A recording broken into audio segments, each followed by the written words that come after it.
Titanic জাহাজ ডোবার ১০৯ বছর পেরিয়ে গেলেও কেন আজ পর্যন্ত এই জাহাজটিকে তোলা হয়নি আটলান্টিক মহাসাগর থেকে? বর্তমান আধুনিক প্রযুক্তি কি এই জাহাজটি তুলতে অক্ষম নাকি অন্য কিছু? এই পর্যন্ত যতবার গবেষক ও বিজ্ঞানীরা এই কাজটি তোলার চেষ্টা করেছে তারা ততবারই ব্যর্থ হয়েছে। তাদের কোনো প্রযুক্তি কাজে লাগেনি। বিজ্ঞানীদের মতে জাহাজটিকে তুলতে না পারার সবচেয়ে বড় সমস্যা হচ্ছে জাহাজটি যখন ডুবে গিয়েছিল তখন এটি দুই ভাগে বিভক্ত হয়ে যাওয়ায় এটির গ্র্যাভিটি হারিয়ে গিয়েছে। সাধারণত অন্যান্য যেই সকল জাহাজ পানির নিচে তলিয়ে যায় এবং যেগুলো উত্তোলন করা হয়েছে সেই সকল জাহাজই বেশিরভাগ অক্ষত ছিল, যার কারণে জাহাজটি যেমন ওজনের হোক না কেন কোনো না কোনো প্রযুক্তির মাধ্যমে সেটিকে উত্তোলন করা সম্ভব হয়। কিন্তু টাইটানিক জাহাজটি পানির এত গভীরে তলিয়েছে এবং এর বিশাল ওজন, এর জন্য এটিকে তোলা মোটেও সহজ ব্যাপার নয়। কারণ টাইটানিকের ওজন প্রায় ১,৪৩,০০০ টনেরও বেশি, যা পানিতে ডোবার পর এবং পানির স্রোতের কারণে আরও কয়েকশো গুণ বৃদ্ধি পেয়েছে।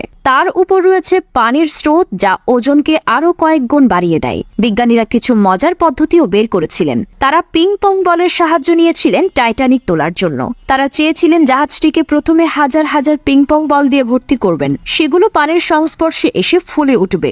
বল ফুলে উঠলে জাহাজও ভেসে উঠবে। পরে কোনো সাবমেরিন কিংবা চৌম্বকের সাহায্যে সেটিকে টেনে আনা হবে। কিন্তু পরে এটি ভেবে দেখলেন যে গভীর সমুদ্রের ভেতর যেতে যেতে পিং পং ফেটে যাবে, পরে প্রচেষ্টা বিফলে যাবে। আমেরিকান একজন ইঞ্জিনিয়ার বরফ দিয়ে জাহাজ তোলার কথা বলেছিলেন। বরফের ঘনত্ব পানির চেয়ে কম, তাই তিনি ভেবেছিলেন টাইটানিক যে জায়গায় আছে সেই জায়গায় যদি বরফ দিয়ে পরিপূর্ণ করা যায় তাহলে জাহাজটি পানির ওপর ভেসে উঠবে। এই পদ্ধতির জন্য প্রায় ৫০০ মিলিয়ন টন লিকুইড নাইট্রোজেন প্রয়োজন ছিল।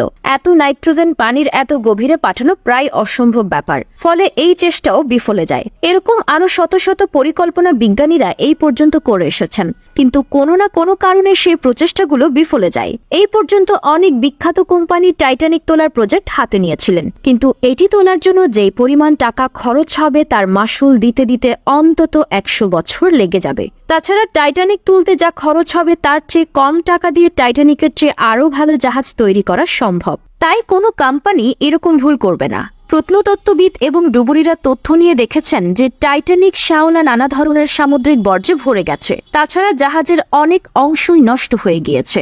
সমুদ্রের তলদেশে থাকা ব্যাকটেরিয়া চলমান রয়েছে, ফলে অদূর ভবিষ্যতে ব্যাকটেরিয়াগুলো টাইটানিক জাহাজটির সকল যন্ত্রাংশ ধ্বংস করে দেবে।